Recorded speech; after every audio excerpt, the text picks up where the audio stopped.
कोल्हापूर जिल्ह्यामध्ये मागच्या 3 दिवसापासून जो काही पाऊस सुरू होता, विशेषतः जो धरण क्षेत्रामध्ये आणि घाट एरियामध्ये जो पाऊस सुरू होता, त्यामुळे आपले राजाराम बंधाऱ्याची पातळी असेल, इचलकरंजी पुलाची पातळी असेल किंवा नरसिंहवाडीच्या ठिकाणच्या पुलाची पातळी असेल, ती वेगाने मागच्या 3 दिवसामध्ये वाढली. परंतु सुदैवाने कालपासून पाऊस कमी झालेला आहे. त्यामुळे जी आपली मुख्य धरणं आहेत, कोयना धरणातला जो विसर्ग काल 95,000 वरती गेलेला तो 70,000 वरती आलेला आहे.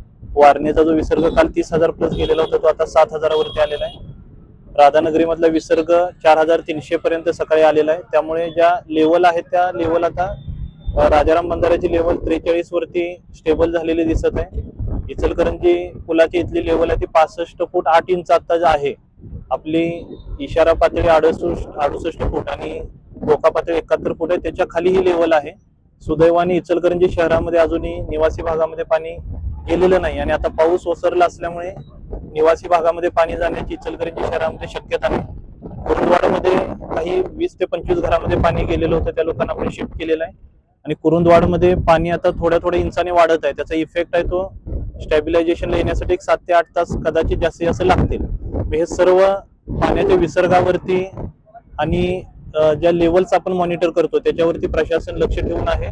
सर्व आमची यंत्रणा आहे ती फील्डवरती आहे आणि येणाऱ्या परिस्थितीला तोंड देण्यासाठी तयार आहे. परंतु सुदैवाने पावसाचा जोर ओसरल्याने परिस्थिती नियंत्रणामध्ये येईल, यापेक्षा लेवल वाढतील असं दिसत नाही. तरी सर्व नागरिकांना नम्र आव्हान आहे, आता जे रस्त्यावरती पाणी ज्या ज्या ठिकाणी आहे त्या ठिकाणी वाहनं टाकणं किंवा स्वतः जाणं लोकांनी टाळावं आणि पुढचे 2 दिवस पाण्याची लेवल कमी होण्यासाठी जर पावसाचा जोर जो ओसरलेला आहे तो असाच जर राहिला, पाऊस कमी राहिला तर पुढचे 2 ते 3 दिवस पाणी कमी होण्यासाठी लागतील. तोपर्यंत नागरिकांनी काळजी घ्यावी. वाहत्या पाण्यामध्ये किंवा रस्त्यावरती पाणी असताना त्यामध्ये जाणं टाळावं आणि प्रशासनाकडून ज्या ज्या सूचना दिल्या जातील त्याचं पालन करावं. ऐकलं, गोकुळची बासुंदी पुन्हा खावीशी वाटतेय. खरं सांगू, मलाही खावीशी वाटतेय. पुन्हा पुन्हा खावीशी वाटणारी गोकुळ बासुंदी.